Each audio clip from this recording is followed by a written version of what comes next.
I signed up for the Race Around Austria challenge Unsupported, a 560 kilometer race around Upper Austria with 6,500 meters of climbing.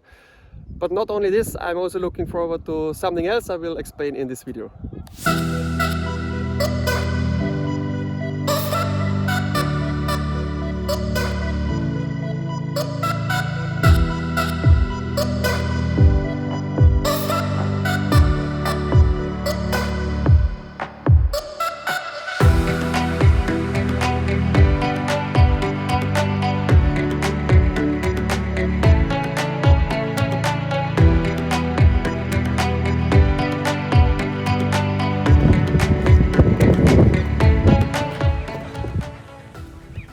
I was thinking I need a new challenge, so what I did, signing right away up for the Race Around Austria challenge Unsupported.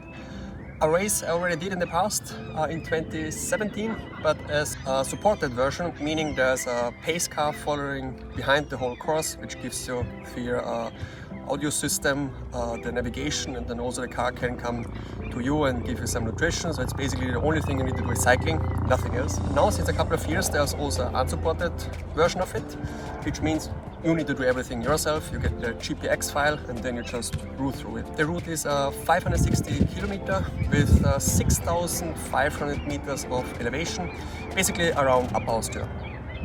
So in order to get there, I need to also come somewhere to Austria, and I was thinking I will just bike back there. Generally you see here the setup as I will use for bikepacking. For the race it will be lighter, but I will this explain a bit later before the race. The whole mantra for the bikepacking was as light and as simple as possible. So as you see here, there will not be more on it, maybe a small backpack which I have on me for a bit of the food, but that's basically it. So maybe if I start on the back, I have generally the Apidura race version bags.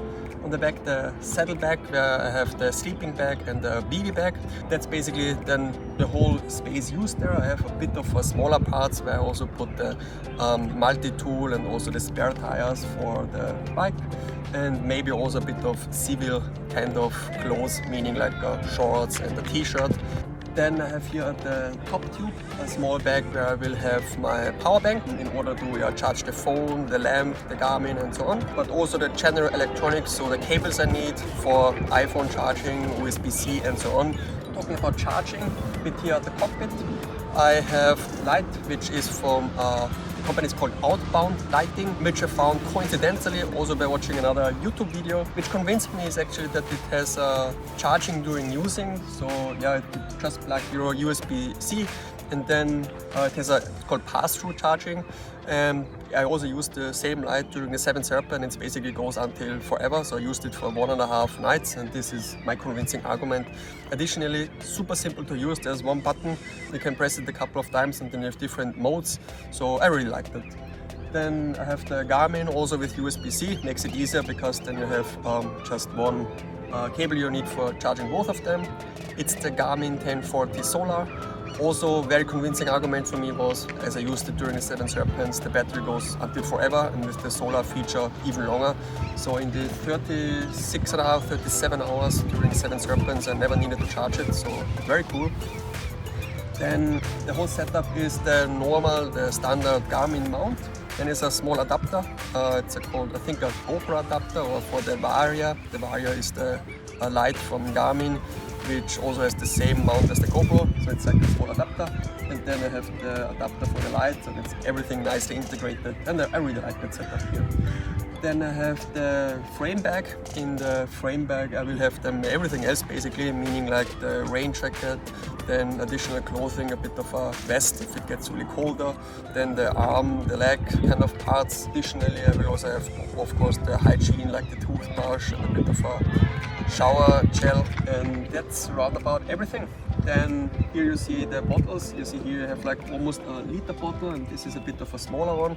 I found also one nice tool which is an adapter here. I did not mount this one yet, which you can basically mount here between the frame and the cage. And then you can put the bottle cage a little bit lower because it basically shifts everything down. I did this here already, so basically it reduces here this small gap, and then you can have a bigger bottle.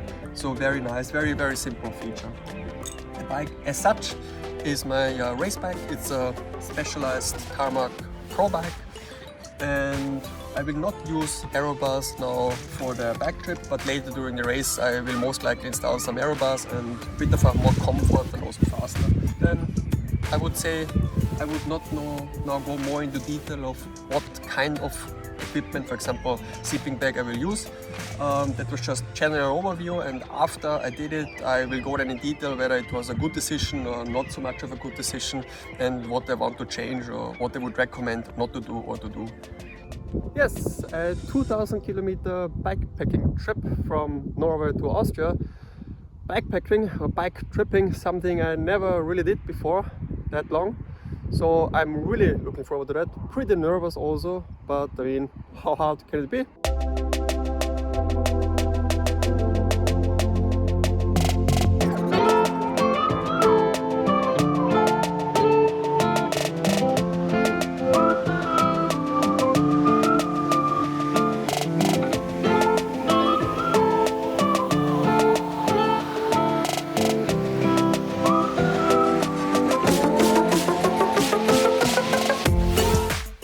Here's the whole 2000 kilometer route combined. As you can see, it's actually a very flat route with 12,000 meters of elevation gain over this distance. Comparing it, for example, to the Seven Serpents, which had 530 kilometer gravel, it had 10,000 meter of elevation gain. So I planned the whole route in approximately 200 kilometer stages, in altogether 9 stages. The first one is from Stavanger to Kristiansand with I think 270 kilometer, and then I will go with the ferry from Kristiansand to Hirtshals and then basically straight down. So from Hirtshals I will go to Aarhus in Denmark, and then from Aarhus to Schleswig, already in Germany, and then I will go to Hamburg.